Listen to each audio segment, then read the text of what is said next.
I think this might be my most impressive takeover yet. We went from doing 14 million on hard to doing 3 key ultra nightmare damage.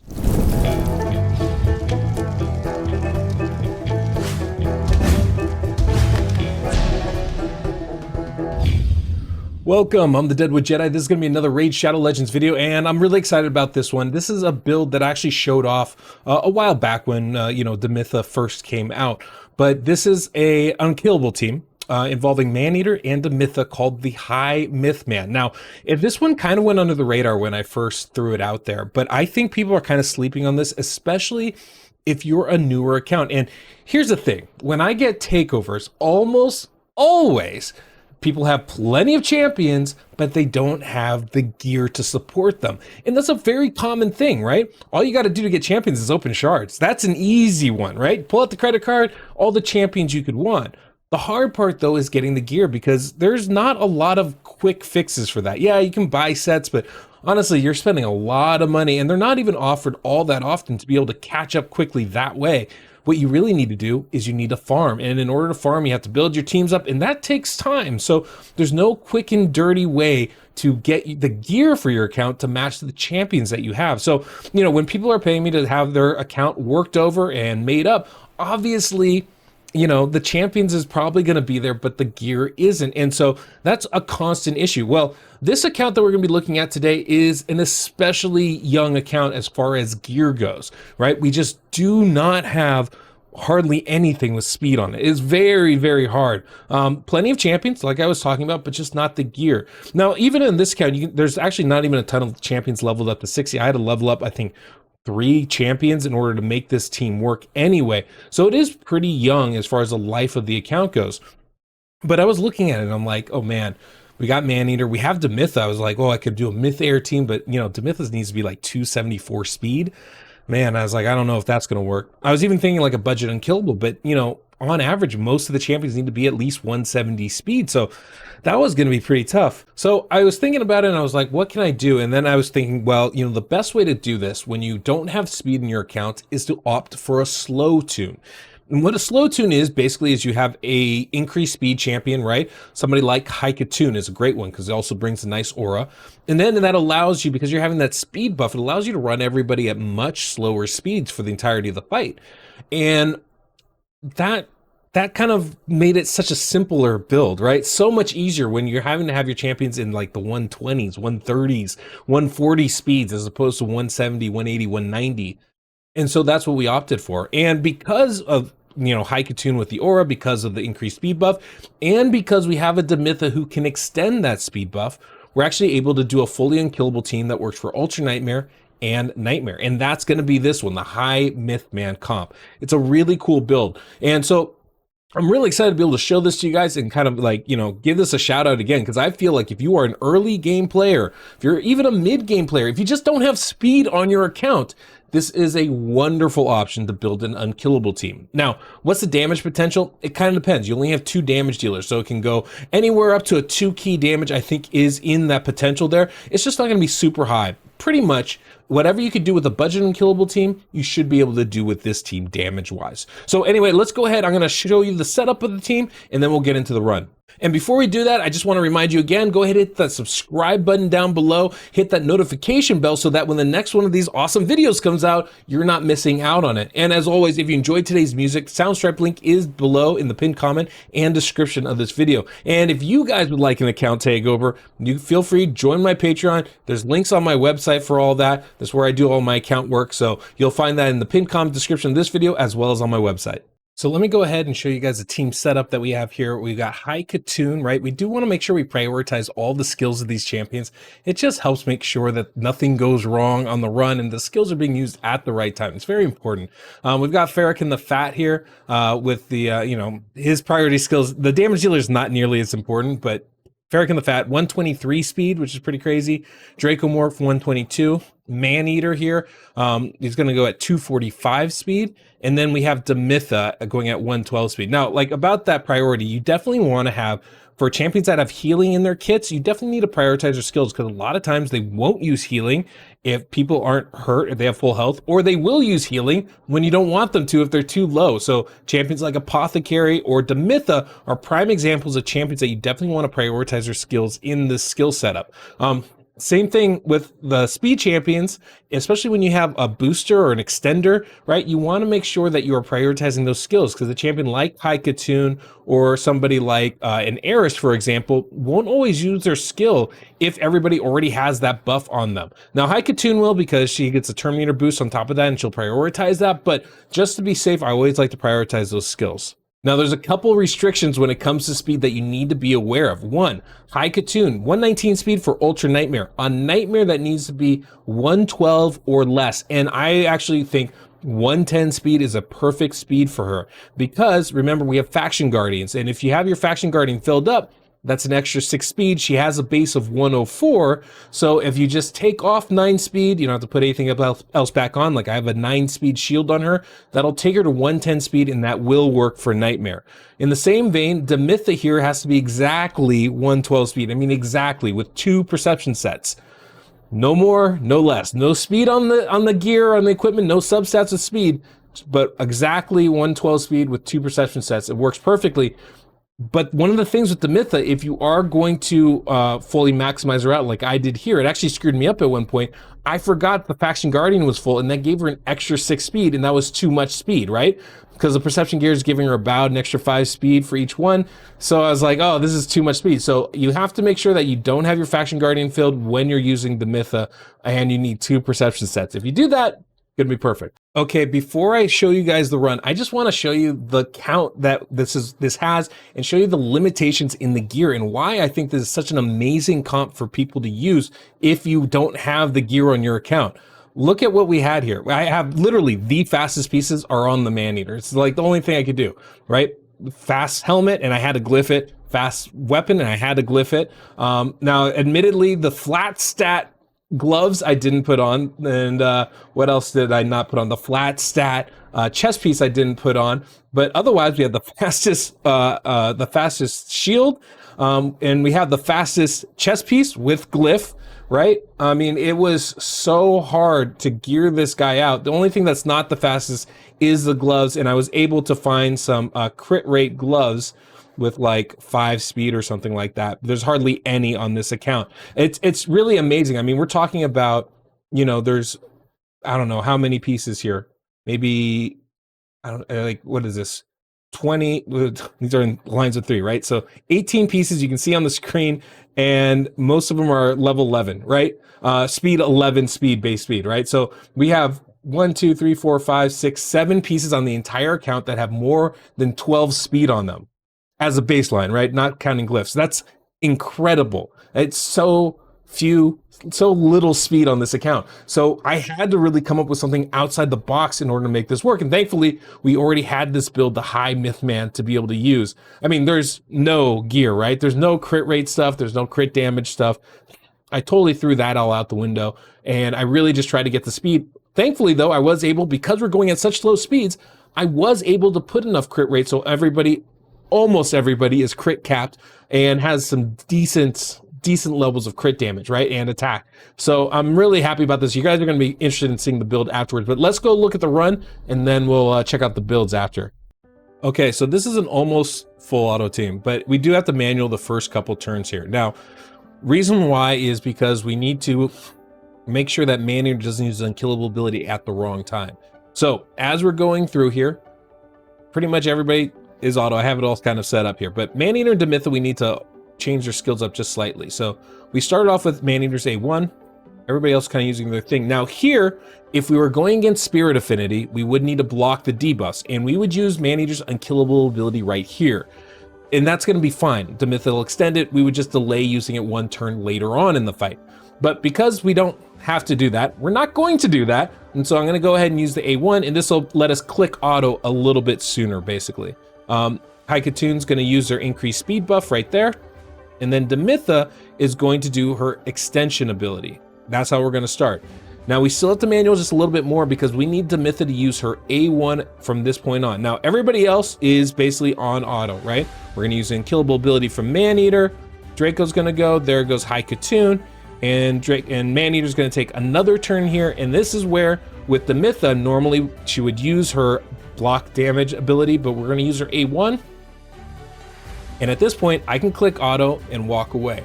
Now again, against Spirit, you need to have Maneater use his Unkillable ability one turn earlier, and then you're gonna have to delay one turn later to, have it happen at the same time as you'll see here.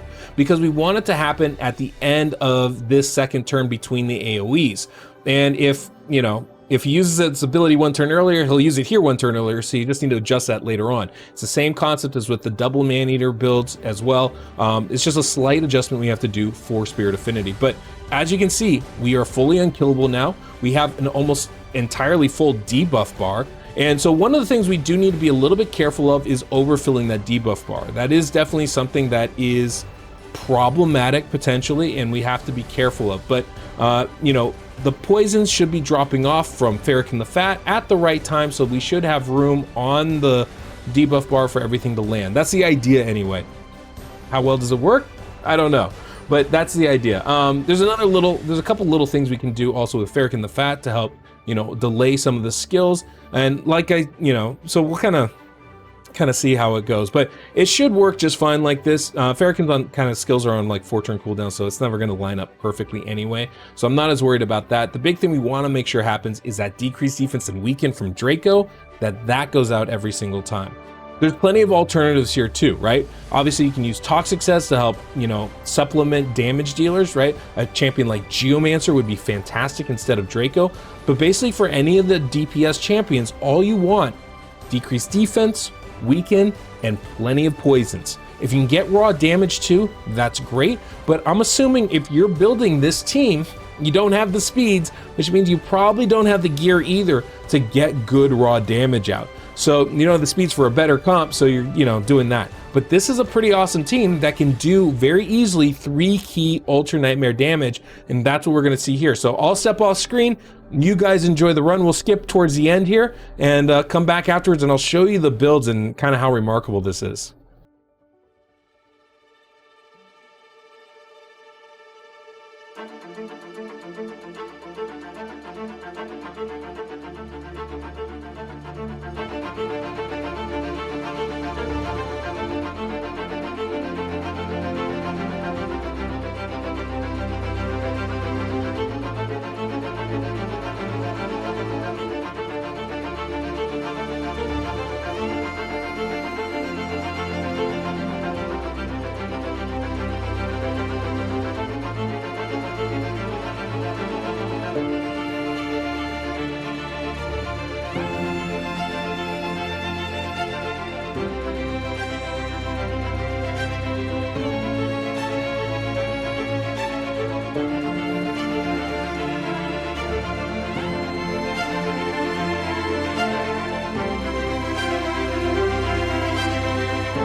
$30.62 million. That's really good numbers. I mean, much higher than I was expecting. I was expecting to see maybe like 24, 25. This is a lot better comp than I think I even gave it credit for. Obviously, you got to have the champions to make it really shine. But, I don't think you need Dracomorph, right? I could have brought in, a Fane and done pretty good damage. We could have had a Frozen Banshee in there and I think still done 3 key Ultra Nightmare damage, which is pretty awesome. I mean, and considering the gear level, oh my gosh, if we can actually get some decent gear, maybe build crit damage on any of these champions, because I don't think any of them even have 100 crit damage on their build. I mean, you know what? Let's take a look at the gear and the champions so you can actually see exactly what I'm talking about. Okay, let's start here with Maneater, and you can see we've got 2 speed sets on him. We do have a amulet that I could roll up here. It's probably worth it, but I just didn't, to make sure that I could get the speeds and stuff. And there's no banner because the only banner on this account is a 1-star banner. Like, there's just nothing here to be had. As far as the stats go, 245 speed, like I said, almost crit capped at 97, and there's, hardly any attack, 1900 attack. Mastery wise, we went down the offensive tree and the defensive tree. And then we have Demytha here, and you can see, like, if it wasn't worth it, I really tried not to roll stuff up past level 12. Some of this stuff we can, right? Like, we've got some gloves here on Demytha that are crit rate, probably should roll those all the way up. We've got an attack chest, probably could roll that up. But the interesting thing about Demytha is she only gets one attack anyway, so it's not really even worth it. But I mean, you can see we have no artifacts to speak of, didn't roll it up, don't necessarily need to, and for an early game account, that's really valuable. Since she's not dealing a lot of damage for us, it's not really worth the effort or the silver to do that. As far as her stats go, we've got 112 speed. Like I said, exactly 112 speed with 2 perception sets is what you have to have, right? And, you know, decent defense. Attack's going to be low because it's just she has a really low base attack anyway. Nothing else really to speak of here. Mastery-wise, we went down the offensive tree and the defensive tree, and you're going to see, whenever it comes to a Maneater build, I always try to do this so we can get some free counterattacks. I really like taking Retribution. Now, because we're blocking the debuffs, we don't need to come over here to deterrence, so I took it on some, not everybody, just, you know, depending if it might be better in other areas of the game, but we don't really need it. But otherwise, we're just coming down to War Master or Giant Slayer as needed. And then we have High Khatun. Again, don't have all the artifacts, just don't have them on the account or they're not going to help, so didn't put them on. We did roll some of this up as it was helpful, and you can see we have her at 119 speed, 100% crit rate, so that's a good one, right? And pretty decent attack at 2800 for this account. As far as masteries, again, we're going offensive tree and defensive tree. And then we come to our damage dealer. We're going to be talking about Farrakhan the Fat. Now, he's an amazing damage dealer because of the ally attack, as well as he brings a couple poisons, an HP burn, and a decreased defense on his A1.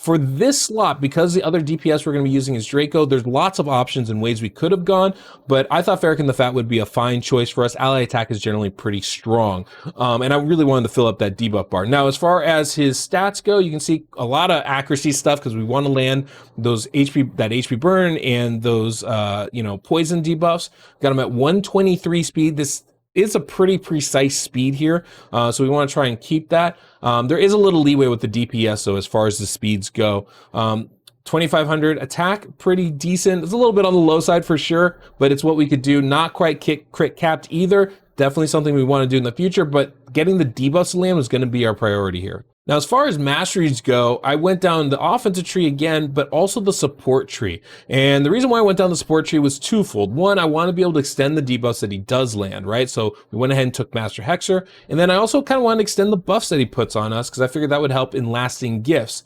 We also needed the extra accuracy I thought was going to be helpful, so the support tree made a lot of sense. Now, long term, I would prefer to go down the defensive tree and again, get some free counterattacks in, but we don't have enough accuracy in the build itself right now to really make that viable. One other thing I want to point out, we were a little bit light on books here. So one thing we didn't have booked for Farrakhan the Fat was his A3 skill. Once that's fully booked, he should be doing considerably more damage. The whole team will, honestly. The other champion we brought in, Dracomorph, right? And again, a lot of accuracy on his kit. We want to land all those debuffs. As far as his stats go, 122 speed, 3800 attack was actually really good. I was really proud to be able to get that much attack on. And 106% crit rate, definitely crit capped with 243 accuracy. That'll work for us. Now, as far as masteries go, you can see we went down the offensive tree and the support tree. Again, kind of the same thing with Farrakhan. We want to make sure we had enough accuracy, and I felt without this, we might be a little bit light. And also Master Hexer to help extend some of those debuffs that Draco places. We could easily go down the defensive tree, and again, that would be my preferred choice, but with this current build, I didn't feel like, one, we were making enough damage to really heal up enough to activate the mastery, but also I just, felt like the support tree was going to be more beneficial at this point in the game. So when I talk about an account being early level, mid-level, late game, whatever, I almost never consider the champions. I don't think that really matters. What really matters is the gear. I mean, the restrictions we had on this account were so severe. When I'm struggling to build somebody even like to 150 speed, that's going to be an issue, right? I got Maneater at 245, but I've literally stripped all the fastest pieces off of all of his other champions in order to make that happen. So it doesn't matter how great the other champions are.